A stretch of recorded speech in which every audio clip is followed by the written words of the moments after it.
దేవుని నామమునకు మహిమ కలుగునుగాక. ప్రభుని మనం స్తుతించుదాం. హల్లెలూయా, హల్లెలూయా. ప్రభు సన్నిధిలో చక్కని సమయాన్ని మనం కలిగి ఉంటున్నాం.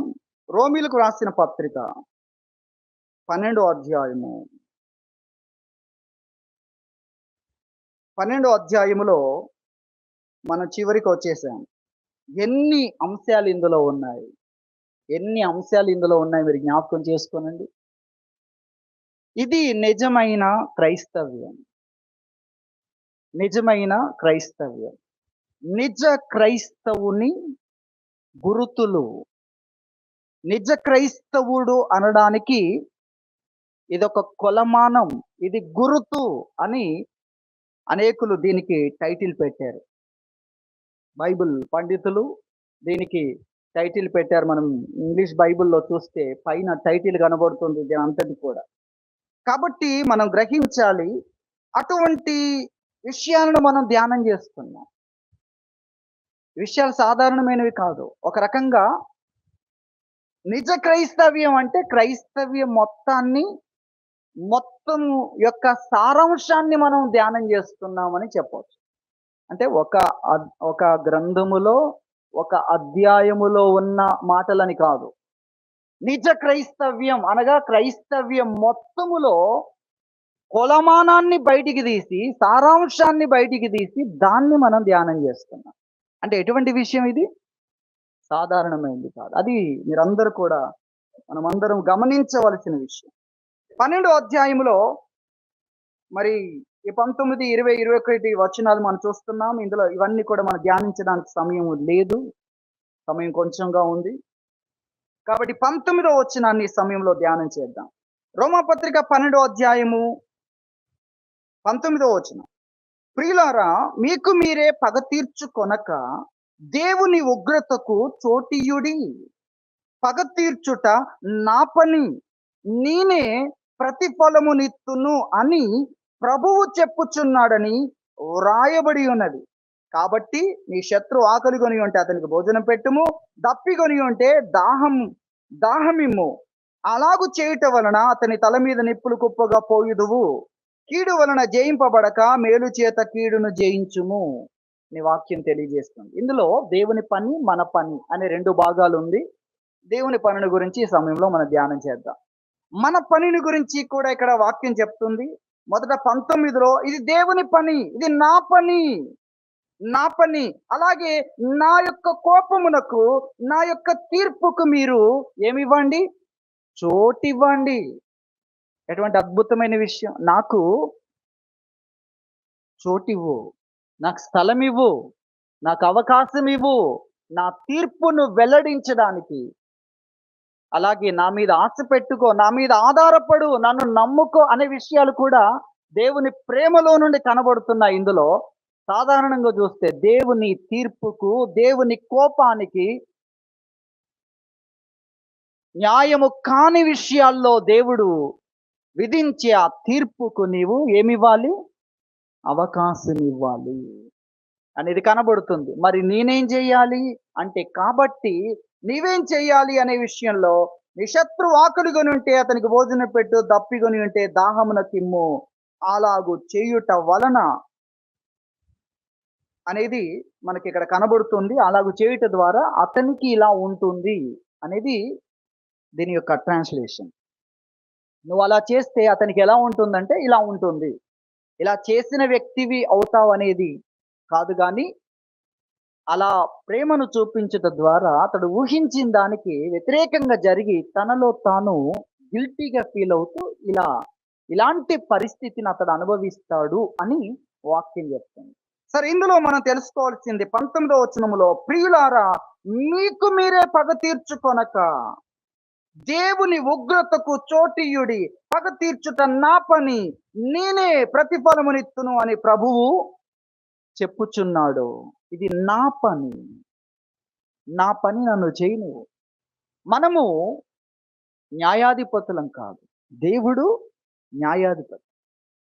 మనము ఆయన ఏర్పాటు చేసిన ఆ చట్టాన్ని, ఆ యొక్క న్యాయ విధులను మనము అనుసరించేవారు. మనము న్యాయము తీర్చేవారము కాదు, దేవుడు ఏర్పాటు చేసిన న్యాయాన్ని మనము అనుసరించువారు. మనం తీర్పరులం కాదు, ఒక్కడే తీర్పరి. అందుకే ప్రభువు వచ్చు వరకు, సమయము రాకమునుపు, ప్రభువు అనగా ప్రభువు వచ్చు వరకు దేన్ని గూర్చి మీరు తీర్పు తీర్చకండి, ముద్రలు వేయకండి అనేది చెప్పారు. సలహాలు ఇవ్వచ్చు, సూచనలు చేయొచ్చు, ఇలా ఉండకూడదు, ఇలా ఉండాలి అనే దాన్ని కూడా వాక్యంలో ఈ జీవన సంబంధమైన విషయాల్లో మీరు చెప్పలేరా, ఎవరు ఎలా ఉండాలో చెప్పలేరా అనే దానికి అక్కడ తీర్పు అనే దాన్ని వాడాడు. అక్కడ తీర్పు అంటే ఎవరు ఎలా ఉండకూడదు, ఎవరు ఎలా ఉండాలి, ఎలా ఉంటే సమాధానంగా ఉంటుంది, అందరికీ క్షేమం కలుగుతుంది అని ఈ జీవన సంబంధమైన వ్యవహారాల్లో మీకు ఆ అధికారం ఉంది అనేది మనము 1 కొరింథీ పత్రికలో 6వ అధ్యాయంలో చెప్పిన విషయం. అయితే దేవుని వాక్యం మనకు తెలియజేస్తుంది. దేవుని వాక్యంలో 4వ అధ్యాయం, 1 కొరింథీ 4వ అధ్యాయం 5వ వచనం, కాబట్టి సమయము రాకమునుపు అంటే అనగా ప్రభువు వచ్చు వరకు దేనిని గుర్చి తీర్పు తీర్చకుడి, ఆయన అంధకారమందలి రహస్యములను వెలుగులోనికి తెచ్చి హృదయములలోని ఆలోచనలను బయలుపరుచున్నప్పుడు ప్రతి వానికిని తగిన మెప్పు దేవుని వలన కలుగును అనే విషయాన్ని ఇక్కడ చెప్పాడు. కాబట్టి ఇక్కడ మనం గ్రహించాలి, దేవుడు పగ తీర్చుట నా పని అనేది ఆయన చెప్తున్నాడు. అలాగే ప్రతిఫలము ఎవరు ఏం చేశారు, దానికి ఏమి ఇవ్వాలి అనేది అది ఆయన పని, అది ఆయన పని.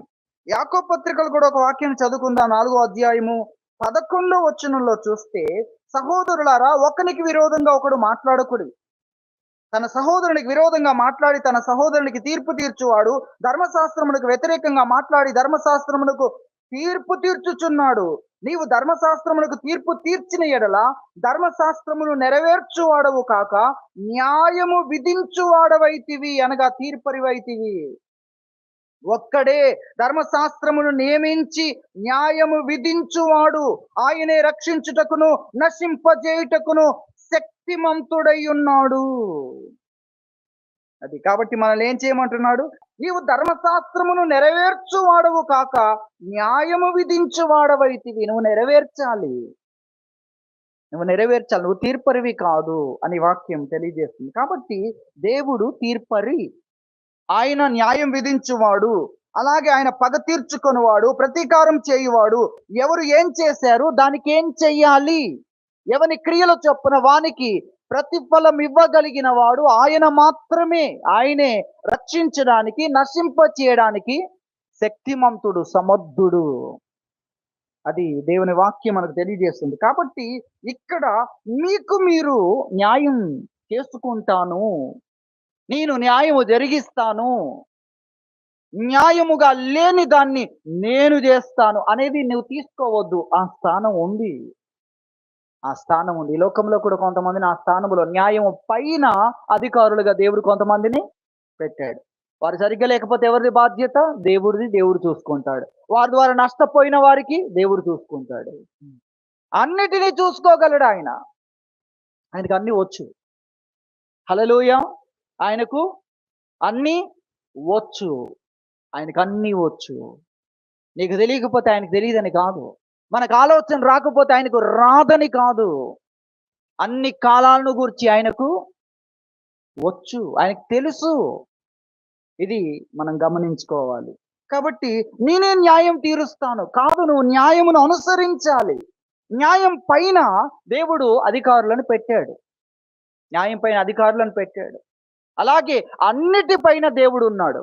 అధికారంలోనికి వచ్చే వ్యక్తి కూడా ఏమని ప్రమాణం చేసి వస్తాడు, కొన్ని విషయాలను ప్రమాణం చేస్తాడు. నాకు తెలియవచ్చిన ఏ విషయమైనా, ఒక అధికారిగా నాకు ఒక విషయం తెలియడానికి వచ్చినప్పుడు ఈ అధికార రహస్యాన్ని నేను ఎవరితో పంచుకోను, అధికార పరిధిలోనే నేను బ్రతుకుతాను అని దైవ సాక్షిగా ప్రమాణం చేస్తాడు.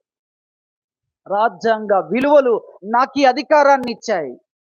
సాధారణంగా అయితే నాకు వచ్చేది కాదు, నాకంటే గొప్పవారు అనేకులు ఉన్నారు, జ్ఞానములో కానీ సామర్థ్యములో కానీ అనేక విషయాల్లో. కానీ ఇక్కడ ఒక సిస్టమ్ ఉంది, ఆ సిస్టాన్ని ఏర్పాటు చేసుకున్నా, ఆ సిస్టాన్ని నేను గౌరవిస్తాను, ఆ విలువలకు ఆ విలువను నేను భంగం చేయను. ఆ విలువలను నేను త్రికరణ శుద్ధితో పాటిస్తాను అనే మాటలు చెప్పాలి. ఎందుకంటే ఆ రాజ్యాంగాన్ని బట్టే నీకు ఈ స్థానం ఇవ్వబడుతుంది. ఇలా ఇచ్చేసి నీ చేతిలో ఒక అధికారం పెట్టే ముందు నువ్వు ఒక ప్రమాణం చెయ్యాలి. ఈ ప్రమాణములో ఈ విషయాలు ఉంటాయి. దానికి దైవ సాక్షిగా ప్రమాణం చేస్తుంటారు.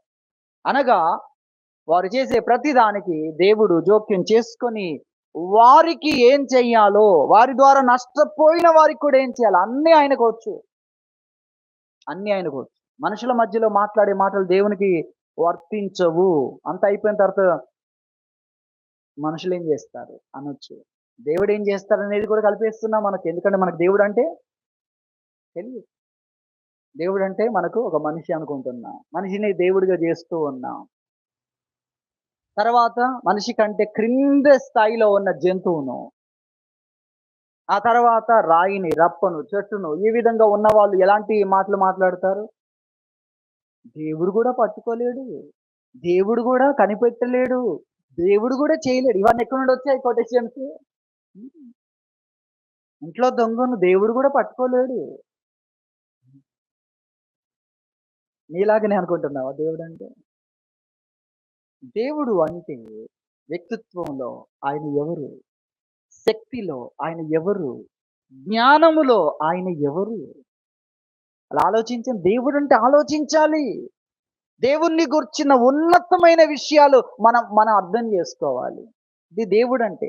కాబట్టి ఇక్కడ మనకు తెలియజేసేదేంటంటే, పగ తీర్చుట నా పని, ప్రతిఫలం ఇచ్చుట నా పని అనేది దేవుడు చెప్తున్నాడు. ఇక్కడ మనం గ్రహించాల్సిన అనేకమైన విషయాలున్నాయి. మొదటిగా దేవుని వాక్యంలో ద్వితీయోపదేశ కాండంలోనికి రండి. ద్వితీయోపదేశ కాండము 32వ అధ్యాయం. 32వ అధ్యాయంలో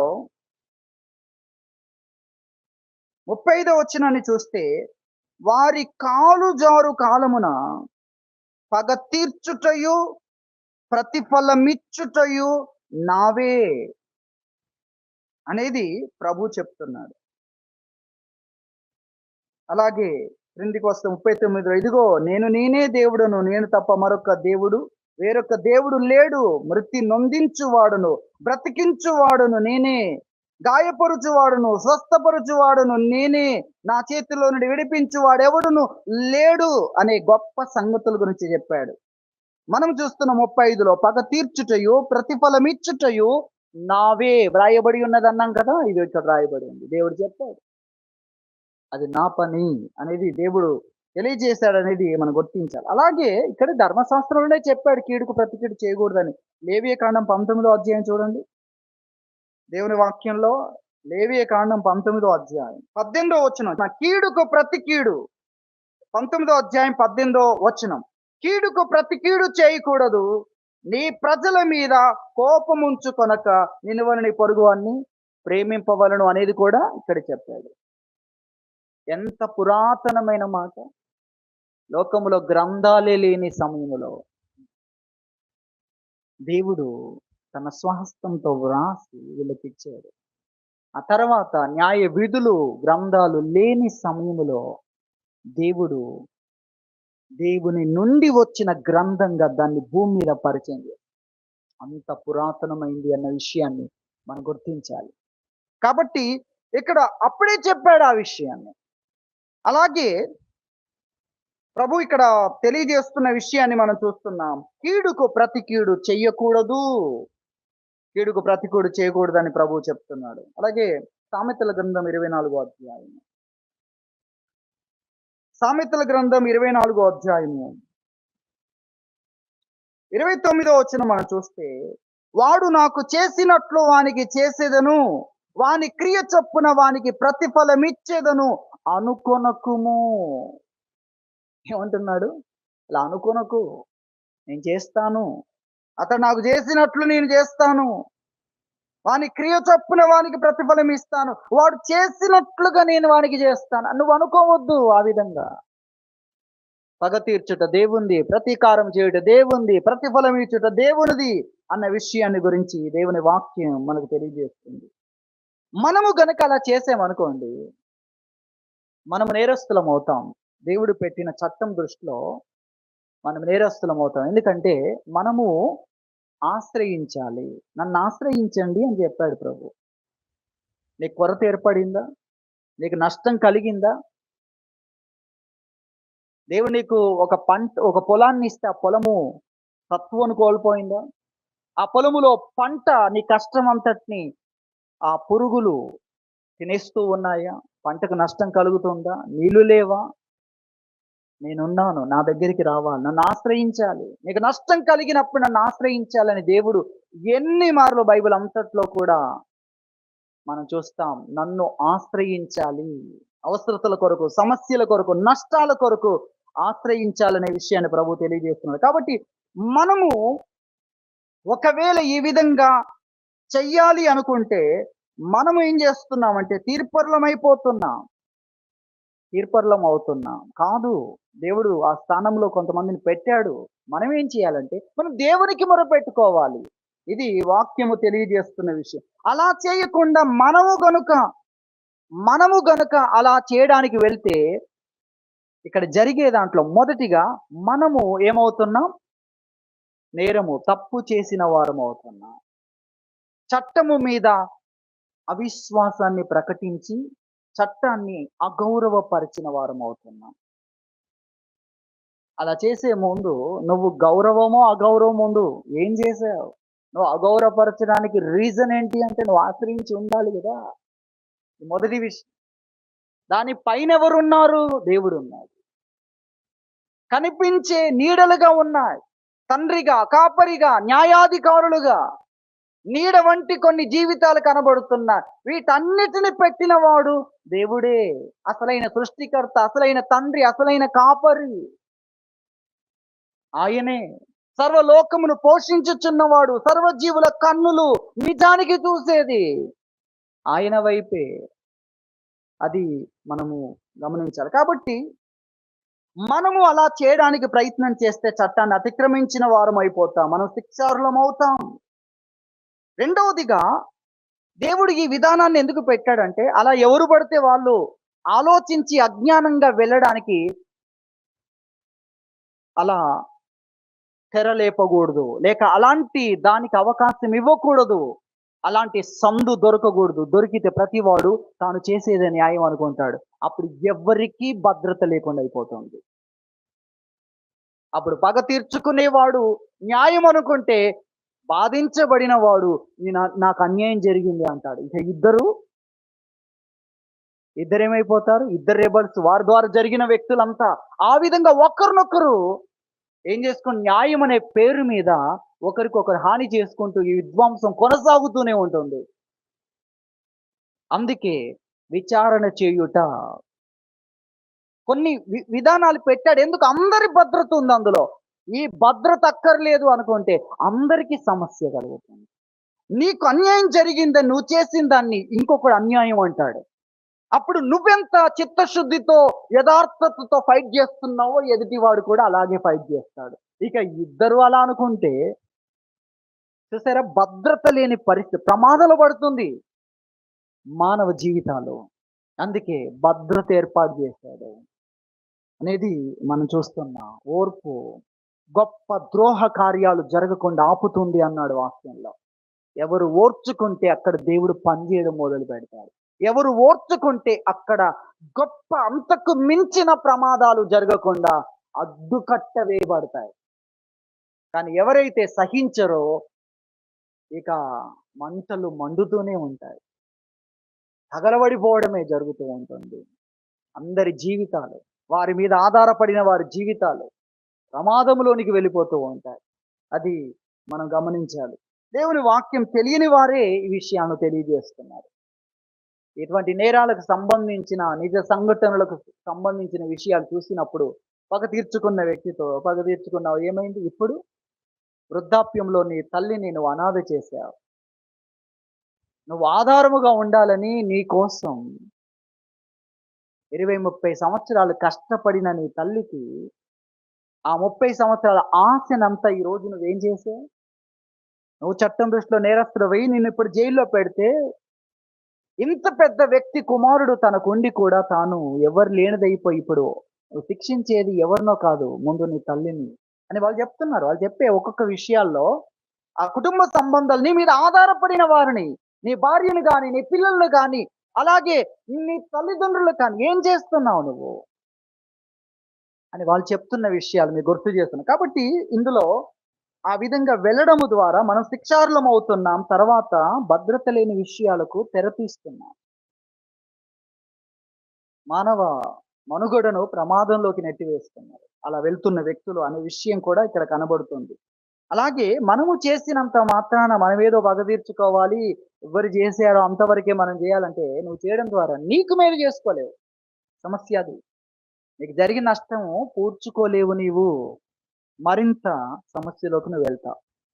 నీకు నువ్వు న్యాయం చేసుకోలేవు నువ్వు దాంట్లోకి ఎంటర్ కావడం ద్వారా అనేది అక్కడ కనబడుతున్న విషయం. కాబట్టి మనం ఏం చేయాలి అనే దాంట్లో మొట్టమొదటిగా దేవునికి అప్పగించాలి.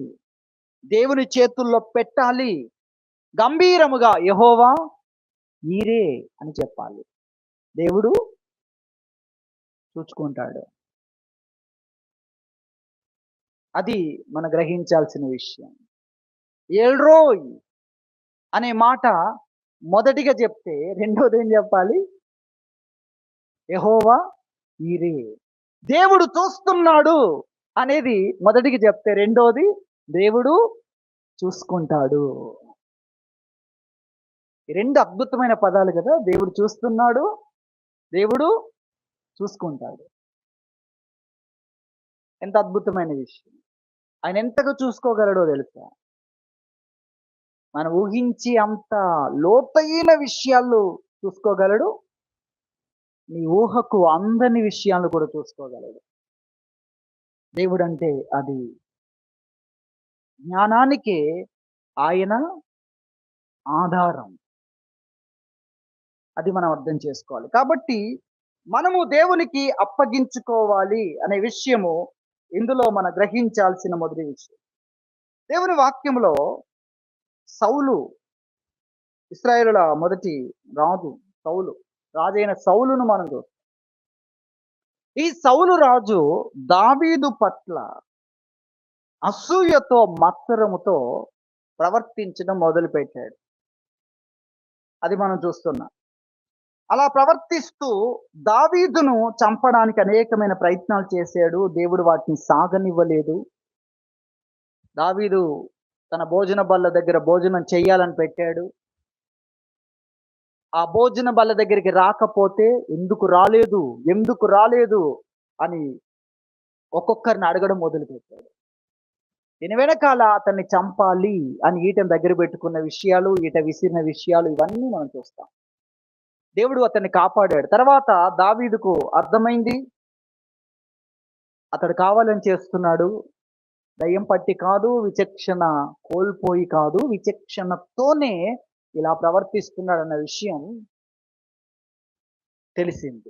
తెలిసిన తర్వాత అతడు తను కాపాడుకోవాలి అనే ప్రయత్నం చేశాడు. ఇది కూడా రెండవదిగా మనం గుర్తించాల్సిన విషయం. మనల్ని మనం కాపాడుకోవడమే దేవుడు మనకి ఇచ్చిన పని. అది కూడా నన్ను కాపాడువాడు దేవుడే అని నువ్వు కాపాడుకునే చిన్న ప్రయత్నం చేయాలి. అంటే దేవుని పనిలో, దేవుడు చేసే ఆ పెద్ద పనిలో నువ్వు కూడా ఏంటది చిన్న పని అన్నమాట. నీకు అర్థమవుతుందా? దేవుడు చేసే పెద్ద పనిలో నువ్వున్న స్థలములో ఉన్న ఒక చిన్న పనిని నువ్వు చేస్తున్నట్లు అంతే. అలా భావించాలి. కాబట్టి దావీదు తను కాపాడుకోవడానికి ప్రయత్నం చేశాడు. పారిపోవడానికి అతడు ఇష్టపడ్డాడు. యోనాతానుకు చెప్పాడు, ఇదిగో నీ తండ్రి ఈ విధంగా ప్రవర్తిస్తున్నాడంటే అతను నమ్మలేకపోయాడు. తర్వాత నేను తెలుసుకుంటాను, తెలుసుకొని నీకు సమాచారం ఇస్తానని చెప్తాడు. అతనికి కూడా అర్థమైపోతుంది. ఇక బయటపడతాడు సౌలు. ఆ తర్వాత దావీదు తప్పించుకొని పారిపోతాడు. మరి తప్పించుకొని పారిపోయిన వ్యక్తిని నేనెలా వెదకగలను? అందరూ వెదకాలి, ఎక్కడ ఆధారం లేకుండా చెయ్యాలని దావీదును రాజద్రోహిగా చిత్రీకరిస్తాడు.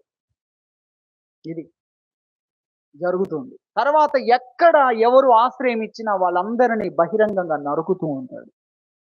ఎన్ని దుర్మార్గాలు చేశాడు ఈ సౌలు. తెలిసి, తనకు తెలుసు, తన సైనికులందరికీ తెలుసు. మేము లేకుండా, ఆంతరంగిక సైనికులమైన మేము లేకుండా, చీమ చిటుక్కుమన్న అంటారు కదా, అలాంటి మేము లేకుండా దావీదు రాజద్రోహమా? నీవు లేకుండా నీ దగ్గరికి భోజనమే రాదు, అలాగే మమ్మల్ని దాటుకొని ఎప్పుడొచ్చాడు? మేమేం మత్తులో ఎప్పుడు పడి ఉండలేదు. మేము లేని స్థలము లేదు. వారికి కూడా తెలుసు. వారికి కూడా తెలుసు. కాబట్టి ఆ సైనికులందరిని కూడా దావీదును చంపడానికి కొరకు సైన్యాన్ని వాడడం మొదలుపెట్టాడు. అధికార దుర్వినియోగం. చూడండి, మనిషి ఎన్ని తప్పులు చేస్తున్నాడంటే జీవితంలో చెయ్యకూడనివన్నీ చేస్తున్నాడు. అయినా కొన్నిసార్లు దేవుడు ఏం చేస్తున్నాడో తెలుసా? చూస్తూ ఉన్నాడు. అలాగే నీతిమంతుడు ఎంత నీతి సంపాదించినా చూస్తున్నాడు. ఇంకా సంపాదించొచ్చు నువ్వు, ఇప్పుడెందుకు లెక్క ముగిస్తావు అని దేవుడు ఏం చేస్తున్నాడు? ముగించకుండా, జీతం ఇయ్యకుండా ఇంకా సంపాదించు అని దేవుడు చూస్తూ ఉన్నాడు. అందుకే పరిశుద్ధుడు పరిశుద్ధుడుగానే ఉండనిమ్ము, అపవిత్రుడుగానే ఉంటాడు, ఉండనిమ్ము, ఉంటుండగా ఉండనిమ్ము అని ప్రకటన గ్రంథంలో చూస్తాం. ఎందుకు అంటే ఉంది కదా, అసలైంది అనంతమైన జీవితం ఉంది. దేవుడు కొంతమంది చీకట్లోకి తోసేస్తాడు. వాక్యంలో చూస్తాం, అపనమ్మకస్తులు ముఖ్యంగా దేంట్లోకి తోసేస్తాడు? చీకట్లో. మన వాక్యంలో ముందుకు వెళ్దాం. ఈ చీకటి అనేది దాని గురించి చెప్పాలంటే, ఈ ప్రపంచంలో భూమి మీద వెలుగు ఉంది. దేవుడు వెలుగును చేశాడు, సూర్యుని చేశాడు, సూర్యకాంతి భూమి మీద పడుతుంది. అలాగే ఆ ఆ మెరుపు మెరిసినప్పుడు ఎక్కడ? ఆకాశంలో. అది భూమి మీద పడుతుంది. సెకండ్ లోపల భూమి మీద పడుతుంది. దాన్ని కాంతి వేగం అంటారు. దాన్ని ఎలా కొలుస్తారు? కాంతి వేగం. దాన్ని ఆ భాష వాడుతారు. అలా ఒక ఒక ప్లేస్ నుండి మరొక గ్రహముల దగ్గరికి వెళ్ళాలంటే కాంతి వేగం, కిలోమీటర్లని మనం చెప్పినట్లు కాంతి వేగంతో కొలుస్తారు. కాంతి వేగముతో దగ్గర దానికి వెళ్ళాలంటే ఒక 500 సంవత్సరాలు పడుతుంది. ఎన్ని సంవత్సరాలు? 500 సంవత్సరాలు. ఏ వేగంతో పోతే? కాంతి వేగం. కాంతి వేగముతో పోతే 500 సంవత్సరాలు పడుతుంది. అలాంటివి ఎన్ని ఉన్నాయని బైబిల్ చెప్తుందంటే, సమూహాలు సమూహాలుగా ఉన్నాయని బైబిల్ చెప్తుంది. బైబిల్ యోబు గ్రంథంలో వాటి సమూహాల కొలదిగా వాటిని నిర్వహించుచున్నవాడే వాటికి పేర్లు పెట్టి పిలుస్తూ వాటిని సమూహాలుగా బయలుదేరజేయుచున్నాడు అని ఉంది వాక్యం. సమూహాలు సమూహాలు ఉన్నాయి. ఒక దగ్గర నుండి ఇంకో దగ్గరికి వెళ్ళాలంటే 500 కాంతి సంవత్సరాలు. కాంతి వేగముతో మనిషి వెళ్తే ఏమవుద్ది అంటే, ఏమవుద్ది? ఒక గిర్నీలో మిర్చి వేసి మిక్సీ పడితే ఏమవుద్దో అట్లా అవుద్ది. మీకు అర్థమవుతుందా? మనం కనుక అలా వెళ్తే మన మాంసం అంతా ఏమైపోద్ది? కాంతి వేగంతో మానవుడు ప్రయాణం చేస్తే, సరే అలా చేస్తే అన్ని సంవత్సరాలు పడుతుంది. అలాంటివి ఎన్ని ఉన్నాయి? ఒక సమూహం సమూహాలు సమూహాలుగా ఉండి వాటిని పిలిచి బయలుదేరజేస్తున్నాడు. అనంతమైన విశ్వం అనేది వాక్యం చెప్తుంది. అందులో ఈ సైంటిస్టులు పరిశోధన చేసినప్పుడు వారి పరిశోధనకు అందింది ఏంటంటే, చీకటి అనేది దాన్ని కొలుద్దామని ప్రయత్నం చేశారంట. ప్రయత్నం చేసినప్పుడు వారు చెప్పిన విషయం ఏంటంటే, ఈ సూర్యుడు, ఈ కాంతి కలిగిన నక్షత్రాలు, కాంతి లేనివి ఉన్నాయి, కాంతి కలిగిన నక్షత్రాలు, భూమి, ఇదంతా 1% లేదా 5%. ఇంతకు మించి 6 చెప్పలేదు, మీకు గుర్తు చేస్తున్నాను. ఇదంతా, ఈ వెలుగంతా ఎంత శాతము? ఒక 5%. 95% ఏముంది? చీకటి ఉంది. కాంతి కలిగిన నక్షత్రాలు కానీ, సూర్యుడు కానీ, ఈ మన కనబడుతున్న ఈ వెలుగంతా కూడా, ఆ వెలుగు నక్షత్రం దగ్గరికి పోవాలంటే 500 కాంతి సంవత్సరాలు. దగ్గర ఉన్న దాని దగ్గరికి, దూరం ఉన్న దాని దగ్గరికి చీకటి ఎంత ఉంది? చెప్పలేము. అక్కడికి వెళ్ళడానికి మానవుడు ప్రయత్నం చేస్తే కోట్లకు కోట్ల సంవత్సరాలు పడుతుంది. అంత చీకటి ఉంది. చీకట్లోకి మనిషిని తోసేస్తే ఏమవుతుందో తెలుసా? శరీరం అంటే పోతుంది, దానికి ఒక పీరియడ్ ఉంది కదా, దానికి గాలి అందకుండా. కానీ ఆత్మ సంగతి ఏంటి? ఎంత ప్రమాదకరమైన పరిస్థితి కదా. ఎందుకు ఇటు వచ్చాం? చూస్తున్నాడు దేవుడు. అది బాగానే ఉంది. నువ్వెంత చేసినా నీ శరీరాన్ని ఒక్కసారే చంపొచ్చేమో, ఒరే ఒక ఎలక్ట్రిక్ చైరో లేకపోతే ఏదో అదంతా ఒకటే. కానీ ఆత్మకు కావలసినంత ఉంది. ఎట్టగలిగిన స్థలము కొంచెం దయ చూపించే వ్యక్తివైతే చీకట్లో, లేదంటే మంటల్లో ఇదంతా ఉంది గదా! కాబట్టి ఎంత కావాలో అంత సంపాదించుకో. దేవుడు చూస్తూ ఉన్నాడు. అది మనం గ్రహించాలి. కాబట్టి ఆయన చూసేది మనకు ప్రతిఫలం ఇవ్వడానికి, చెడిపోవడానికి కాదు. కానీ ఆయనైతే చెప్పాడు, ప్రతిదానికి విమర్శ ఉంటుంది అనేది. అంతేకాదు, ఏది ఎలాంటిదో సూక్ష్మముగా కూడా దేవుడు కొలుస్తాడు.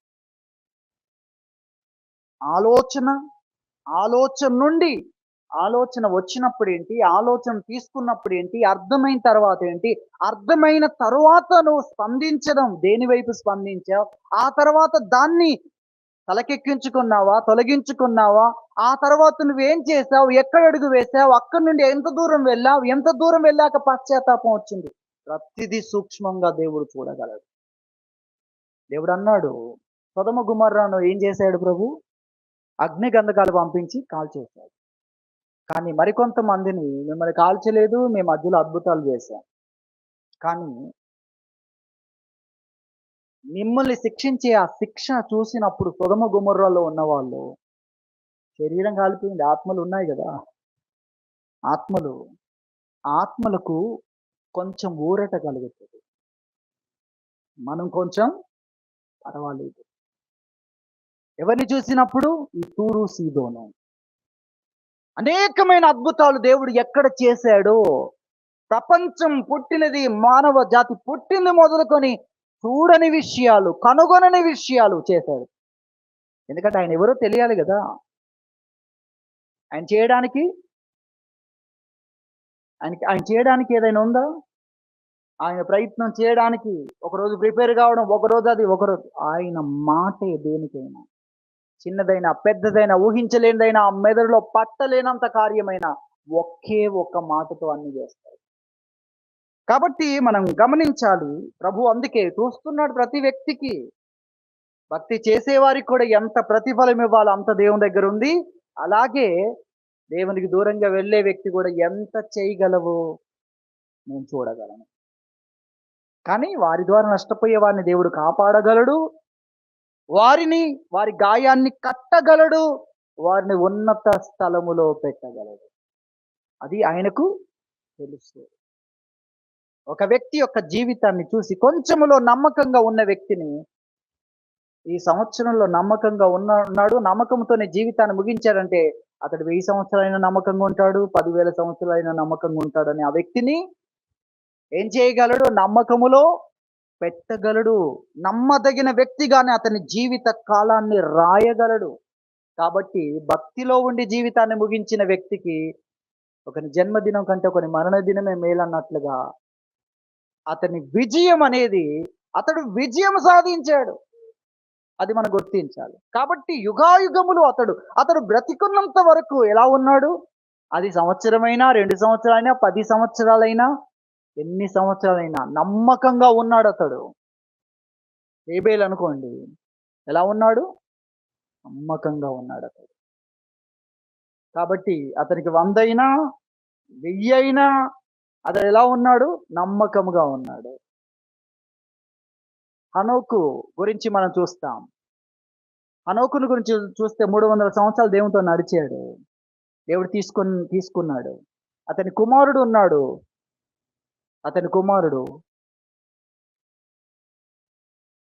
అతని తండ్రి, హనోకు యొక్క తండ్రి ఉన్నాడు, హనోకు యొక్క కుమారుడు ఉన్నాడు. వీళ్ళిద్దరే ప్రపంచంలో ఎక్కువ సంవత్సరాలు బతికింది. హనోకు యొక్క తండ్రి 962. హనోకు యొక్క కుమారుడు, ఇక లాస్ట్ సంఖ్య అదే. ఎంత? 969. వీళ్ళిద్దరే రికార్డు సాధించిన వాళ్ళు. అదే లాస్ట్. కానీ హనోకు అన్ని సంవత్సరాలు బ్రతకలేదు.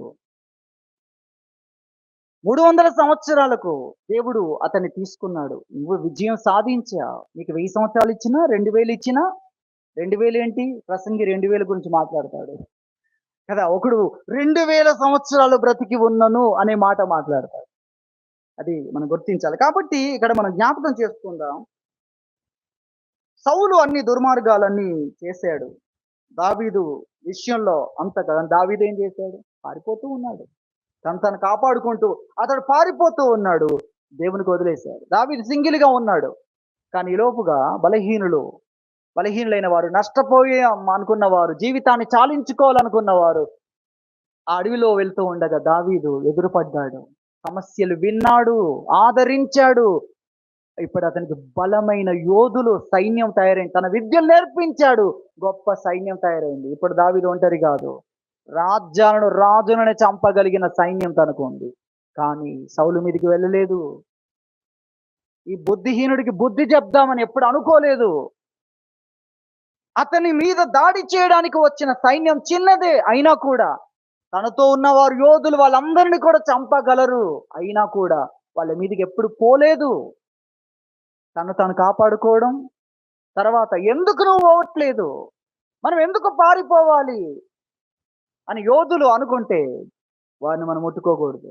దేవుడు చూసుకుంటా. అది నేను దేవుని చేతిలో పెట్టాను కాబట్టి దాని గురించి ఎవరు చెప్పాలి? కోర్టు విషయానికి అప్పగించారనుకోండి, అది కోర్టు పరిధిలో ఉంది అనగానే ఇంకెవరు జోక్యం చేసుకోరు. వాళ్ళు చెప్పాలి. అది బోర్డు కూడా రాస్తారు. ఒక స్థలం కానీ రకరకాల.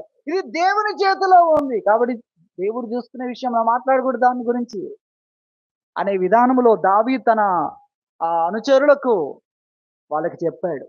తర్వాత ఒకరోజు దావీదును పట్టుకోవాలని వచ్చి దావీదుకే సౌలు దొరికిపోయాడు. చూడండి విచిత్రం ఎలా ఉంది. దేవుడు ఒక రోజున అతనికి ఆ మాట చెప్పాడు. తన చుట్టూ ఉన్న వాళ్ళందరికీ చెప్పాడు. అతడికి నేను దొరకడం కాదు, నాకే అతడు దొరుకుతాడని. నీకే దొరుకుతాడంటే నువ్వు వెతకాలి కదా! వెతకలేదు. ఆయన వెతకలేదండి.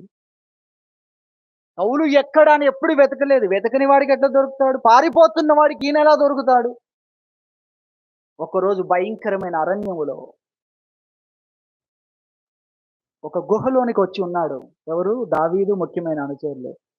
గుహలోనికి వస్తే ఆ గుహ దగ్గరికి సౌలు సైన్యంతో వచ్చాడు. అందరూ గుహ బయట అంతా కాపలా ఉన్నారు. గుహలోనికి వెళ్ళి మొదట చూసిన వాడు ఎవడు లేడు. రాజు మాత్రమే గుహలోనికి వెళ్ళాడు రెస్ట్ కొరకు. కాబట్టి రాజును లేపడానికి కానీ దగ్గరికి వెళ్ళడానికి కానీ ఎవరికి ధైర్యం లేదు. అంతా బయటే ఉన్నారు. ఒక్కడే సింగిల్గా దావీదుకు దొరికాడు. చక్కగా ఎందుకు వచ్చాడు? రెస్ట్ తీసుకోవడానికి. అడవిలో నడిచాడు కదా, రెస్ట్ తీసుకోవడానికి చక్కగా నిద్రపోతున్నాడు. ఆ నిద్రపోతున్న వ్యక్తి దగ్గర దావీదు నిలబడుకొని ఉన్నాడు. ఊహించలేని విషయాలు కదా. ఊహ కూడా అందరి దేవుడేంటబ్బా అతడి దొరకడం ఏంటి?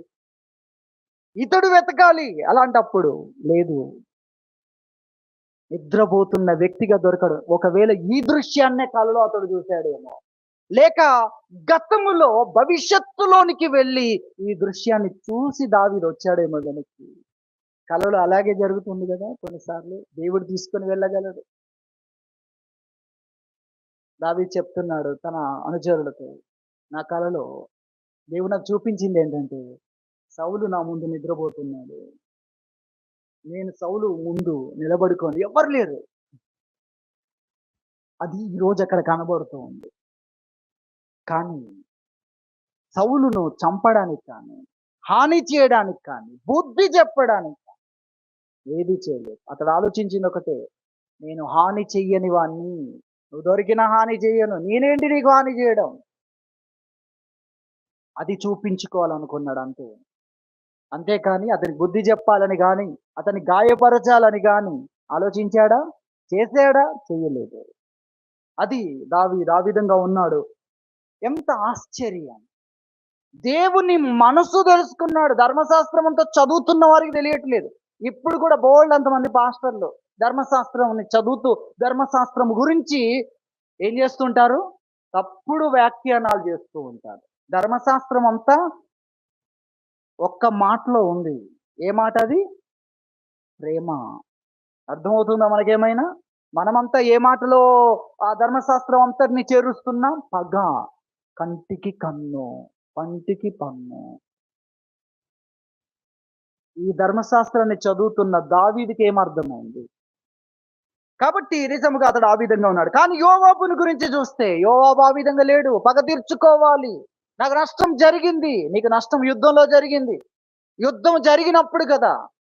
లేదు నేను పగ తీర్చుకోవాలి అని ఆ యోవాబు దావీదు దగ్గర ఉన్న ముఖ్యమైన వ్యక్తి, సైన్యాధిపతి అయిన వ్యక్తి, దావీదు తర్వాత అన్ని గౌరవాలు పొందదగిన వ్యక్తి, దావీదు యొక్క కుమారుల చేత కూడా సన్మానాలు పొందవలసిన వ్యక్తి, ఇలాంటి దిక్కులేని స్థితిలోనికి వచ్చాడు. పగ ద్వారా అబ్నేరును పిలిచి ఆశ్రయం పొందవలసిన స్థలములో హెబ్రోను, అక్కడ ఉన్న ఆశ్రయపురాల్లో అది కూడా ఒక పేరు. ఆశ్రయపురాలు, అక్కడ న్యాయ విచారణ జరగాలి. కానీ ఆ గుమ్మం బయటే పిలిచి, రాజుకు తెలియకుండా పిలిచి, రాజుతో సమాధాన పరచబడిన వ్యక్తిని రాజే చెప్పాడు, సమాధానంతో పంపించాడు అతన్ని. కానీ అతను రహస్యంగా పిలిచి ఆ కత్తితో కడుపులో పొడిచి చంపేస్తాడు యోవాబు అనే వ్యక్తి. అక్కడ దేవుడు దావీదు ఎంతో బాధపడుతూ ఈ విషయంలో దేవుడు తీర్పు తీర్చాలి అనే విషయాన్ని మాట్లాడతాడు. తర్వాత అక్కడ కొన్ని మాటలు చెప్తాడు. నేను పట్టాభిషేకం పొందిన వ్యక్తిగా ఉన్నా, రాజుగా ఉన్నా, నేను ఇప్పుడు ఏం చేయలేని స్థితిలో ఉన్నాను. నేను ఇప్పుడు బలహీనుడిగా ఉన్నాను. వారు నాకంటే బలవంతులుగా ఉన్నారు అన్న విషయాన్ని చెప్తాడు. 2 సమూయేలు గ్రంథం 3వ అధ్యాయం 23 నుండి 39 వరకు ఉన్న వచనాలు మీరు చదవండి. ఆ 39వ వచనంలో ఆ విషయాన్ని చెప్తాడు. ఇదంతా అదే సందర్భం. కాబట్టి అక్కడ దేవుడు ఆ విషయంలో అబ్నేరుని చంపిన విషయంలో యోవాబును దేవుడు శిక్షిస్తాడనే విషయాన్ని మనం చూస్తాం. అతని కుటుంబాన్ని దేవుడు శిక్షిస్తాడు. కాబట్టి ఘనత పొందవలసిన వ్యక్తి పగ ప్రతీకారంలో ఎటువంటి నీచమైన స్థితిలోనికి దిగజారాడో మనం చూస్తాం. దావీదు అయితే అటువంటి పరిస్థితులు తన ముందు ఉన్న ఉన్నతమైన వ్యక్తిత్వాన్ని కనపరిచి దేవుని చేతులకు అప్పగించి తను తాను కాపాడుకుంటూ, నేను కాపాడుకుంటున్నా, దేవుడే నా కాపరి. ఏం చెప్పాడు? దేవుడే నా కాపరి. గాఢాంధకారపు లోయలో ఏమన్నాడు? లెక్కలేనన్న అపాయాలు. అందుకు ఏ అపాయమునకు నేను భయపడను. ఏ అపాయం అంటే అందుకే నేను లెక్కలేనన్న అపాయాలని ముందు చెప్పాను. ఏ అపాయమునకి భయపడను. ఏ ఒక్క అపాయం విషయంలో కూడా ఈయన ఏం చేయలేడు. ఎందుకో తెలుసా? చూడలేడు ఈయన. చూడనప్పుడు ఏం చేస్తాడండి? తనకున్న అపాయాలు కదలగలిగినవి, దగ్గరికి రాగలిగినవి, చీకటిలో చూడగలిగినవి, వాటికి ఉన్నాయి. చీకట్లో చూడగలిగింది, చీకట్లో చూడగలిగింది వాటికి ఉన్నాయి. కాబట్టి చూడలేకపోయినా, కనుగొనలేకపోయినా, నడవలేకపోయినా, ఆ ప్రమాదాలే నడిచి నా దగ్గరికి రాగలిగినా కూడా నేను భయపడను. ఎందుకు? ఆయన నన్ను కాపాడేవాడు. కాబట్టి ఇతనుకు తాను ఏదో తెలిసిన దాన్ని కాపాడుకుంటూ దేవుని మీద ఎంత ఆధారపడ్డాడో మనము దేవుని వాక్యంలో చూస్తున్నాం. కాబట్టి మనం ఆ విషయాన్ని గ్రహించాలి. అలాగే యెహోషాపాతు ప్రార్థన కూడా అద్భుతంగా చేస్తాడు. దేవా, నువ్వు చెప్పావు ఎదోమీయుల జోలికి వెళ్ళకు, మోయాబీల జోలికి వెళ్ళకు, వారికి ఇచ్చిన స్వాస్థ్యంలో అడుగు కూడా నీకు ఇవ్వనని నువ్వు చెప్పావు. అందుకే కదా మేము నీళ్లు తాగిన డబ్బులు కడతాం, ఆరిపోతూ వెళ్తాం, ఈ స్థలంలో కూడా మేము ఏది ఉండం, ఈ స్థలం మీదే అని మేము చెప్పి వాళ్ళని ఆ రోజున మేము ముట్టుకోలేదు కదా. నువ్వు మాకిచ్చిన స్థలంలో మేము వచ్చి బ్రతుకుతుంటే వాళ్ళంతా ఒకటైపోయి ఆ ఎదోమీయులు, మోయాబీయులు, అమ్మోనీయులు, ఆ ముగ్గురు షెయిరు మన్యవాసులు అంటే వాళ్ళే, మేయోనీయులు అంటే వాళ్ళంతా ఒకటైపోయి మమ్ముని లేకుండా చేయాలని ఈరోజు వచ్చారు. నువ్వు మాకిచ్చిన స్థలంలో మేము బతుకుతున్నాం. వాళ్ళకి ఎప్పుడు అన్యాయం చేయలేదు. వాళ్ళ స్థలంలో కూడా నిలిచి ఉండలేదు మేము. వారు చేస్తున్న కార్యాలు మీరు చూడండి అని ఆ ప్రార్థన చాలా అద్భుతంగా చేస్తాడు. 20వ అధ్యాయంలో 2వ దిన వృత్తాంతంలో. కాబట్టి మనం గ్రహించాలి, దేవుడు ప్రతిదాన్ని చూస్తున్నాడు, చూసుకుంటాడు అనే విషయాన్ని మనం గుర్తించాలి. అలాగే ఆయన చట్టములో, ఆయన కార్యాల్లో మనకు మేలు ఉంది. మనం మేలు చేసుకోలేం. ఎదుటి వ్యక్తిని దెబ్బ కొట్టగలమేమో కానీ నీ యొక్క గాయాన్ని పూడ్చుకొని నీకు నువ్వు మేలు చేసుకోలేవు. కానీ దేవుని న్యాయములో నీ కొరకైన మేలు ఉంది. వ్యక్తి కొరకైన శిక్షే కాదు, నీ కొరకైన ఆలోచన ఉంది. అందరి ఆలోచన ఎదురు వ్యక్తిని దెబ్బ కొట్టడమే అయిపోయింది. నాకు దెబ్బ తగిలింది, నాకు నష్టం కలిగించాడు, అతనికి నష్టం కలిగించాలి. నీకు లాభం ఏది? నీకు న్యాయం ఏది? నీకు కలిగిన నష్టం పూడ్చబడింది ఏది? అడుగుడు దెబ్బ తగిలింది చాలు. ఇదే ఈ యొక్క న్యాయం. కానీ దేవుని న్యాయంలో నీకు మేలుంది అనే విషయాన్ని గుర్తించాలి. దానికి సంబంధించి ఎన్నో విషయాలు చెప్పాడు. ఒక వాక్యాన్ని అయితే మనం చదువుకుందాం. నిర్గమకాండం 21వ అధ్యాయము.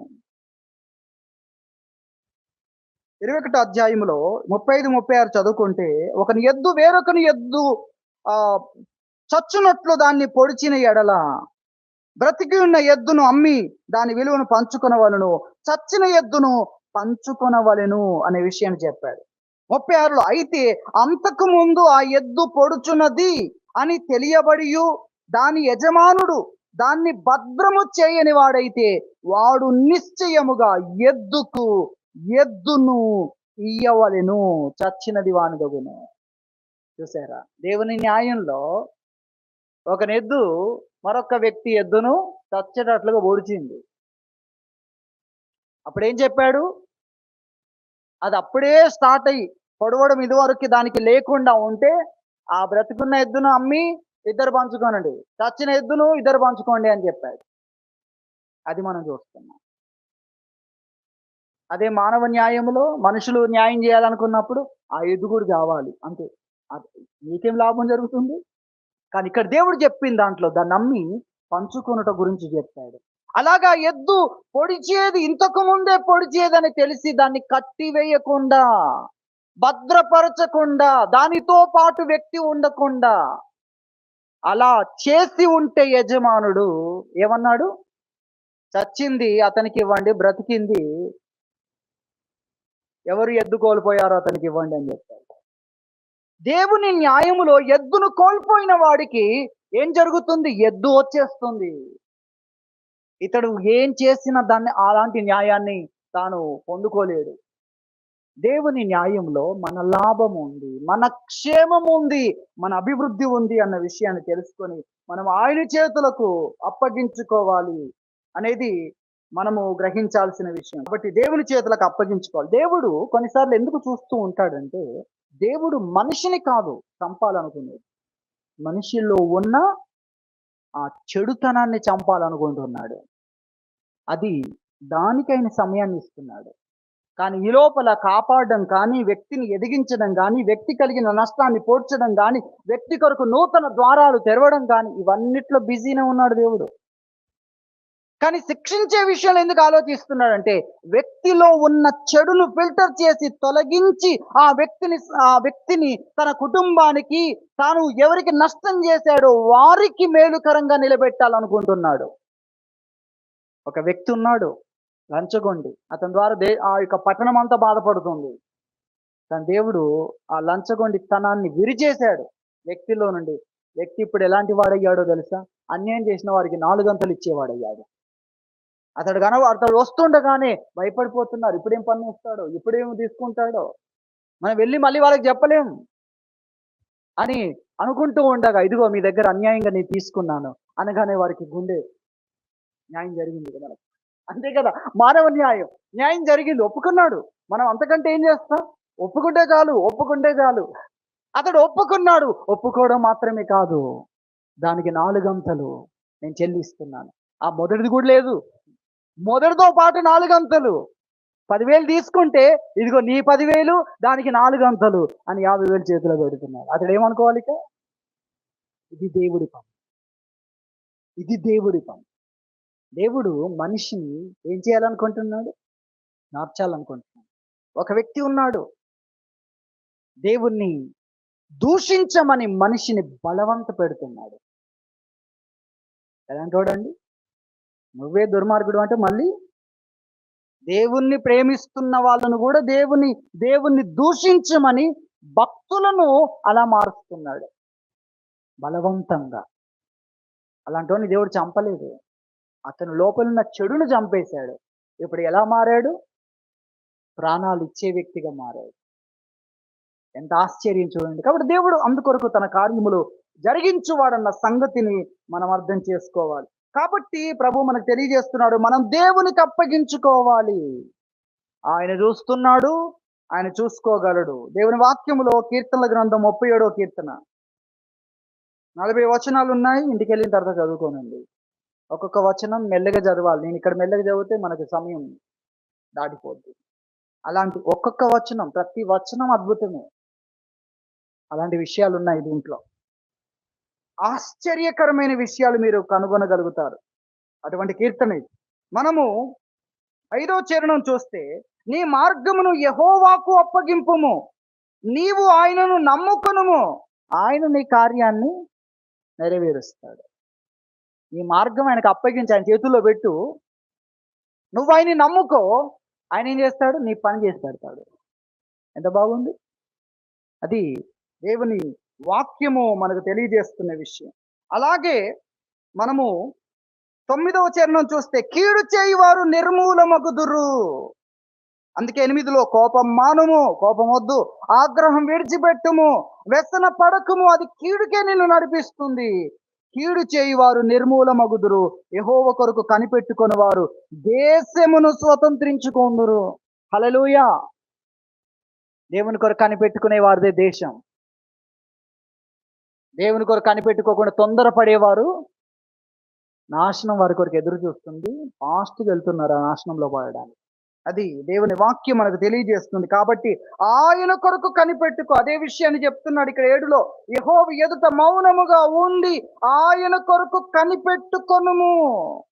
ఆయన ఏం చేస్తాడు? 6లో కూడా, వెలుగు వలె నీ నీతిని, మధ్యాహ్నం వలె నీ నిర్దోషత్వాన్ని వెల్లడిపరుచుని తీసుకొస్తాడు ఆయన. నీ వెలుగును, చీకటి ఉన్నా వస్తాడు. వెలుగు వస్తుంది, సూర్యుడు వస్తాడు. ఉదయం ఉన్నట్లే కాదు, మధ్యాహ్నం తీవ్రత, ఆ యొక్క వెలుగు యొక్క ప్రకాశమానం ఎంత ఉంటుందో చూపించే సమయము కూడా ఉంది. అలా దేవుడు ఏం చేస్తాడు? వెలుగు వలె నీ నీతిని, మధ్యాహ్నం వలె నీ నిర్దోషత్వాన్ని వెల్లడి చేస్తాడు. అంతవరకు నిందించేవారు, అంతవరకు అనుమానించేవారు, అంతవరకు అపార్థంతో బాధించేవారు ఉన్నా వెలుగు వస్తుంది. వెలుగు వలె నా నీతి, మధ్యాహ్నం వలె నా నిర్దోషత్వం వెల్లడిపరిచే ఒక సమయం ఉంది అని కనిపెట్టుకోవాలని వాక్యం చెప్తుంది. 7లో, యెహోవా ఎదుట మౌనముగా ఉండి ఆయన కొరకు కనిపెట్టుకొనుము, తన మార్గమున వర్ధిల్లు వారిని చూచి వ్యసన పడకు. అదిగో అతడు ఆ మార్గాలు అనుసరించి తొందరగా డెవలప్ అయిపోయాడు. అటు ఆకర్షించబడకు అటువైపు అని వాక్యం తెలియజేస్తుంది. నువ్వు దానికోసం కాదు, తగ్గిపోయే మహిమ, ఊడిపోయే మహిమ కొరకు కాదు దేవుని పిలిచింది. అలాంటి జీవితం కోసం కాదు, నీ కొరకు అద్భుతమైన జీవితం, అనంతమైన జీవితం. ఆయన మీద ఆధారపడిన వారికి ఎలాంటి జీవితం ఉండాలి, ఎలాంటి నివాసములు ఉండాలి, ఎక్కడ ఉండాలి, దాన్ని అంతటిని ఆయన డిజైన్ చేస్తున్నాడు. నన్ను నమ్ముకున్న వారు ఇలా ఉంటారని చూపించాలి కదా. ఎవరికి నమ్ముకొనని వారందరికీ వారు పాతాళములో ఉన్న వారు ఎక్కడున్నా కూడా చూపించాలి కదా. దేవుడు అటువంటి జీవితాన్ని నిర్మిస్తున్నాడన్న విషయాన్ని మనం గుర్తించాలి. కాబట్టి ఆ విషయాన్ని మనం గమనించాలి. 39లో, యెహోవాయే నీతిమంతులకు రక్షణ ఆధారము, బాధ కలుగునప్పుడు ఆయన్నే వారికి ఆశ్రయదుర్గం. బాధ కలిగినప్పుడు ఆయనే నీకు ఆశ్రయం, మనుషుడు కాదు, ఇంకేదో కాదు. దేవుడే నీకు ఆశ్రయాన్ని ఇవ్వగలిగిన వాడు, కాపాడగలిగిన వాడు, ఆదరించగలిగిన వాడు, గాయం మానపగలిగిన వాడు. అంతేకాదు, సంతోషముతో నీ మార్గములో, నీ పదములో పరిగెత్తున్నట్లుగా దేవుడు నీ కొరకు కార్యములు జరిగించేవాడని తెలుసుకొని దేవునికి అప్పగించి ఆయన చూసుకుంటాడు, నేను కాదు అని దేవునికి అప్పగించి ఆయన ఎలా చేయగలడో వాటిని గురించి ప్రకటిస్తూ తలంచుకొనుచు విశ్వాసముతో ముందుకు సాగాలని ప్రభు మనకు తెలియజేస్తున్నాడు. దేవుడి వాక్యం దీవించును గాక. ప్రార్థన చేసుకుందాం.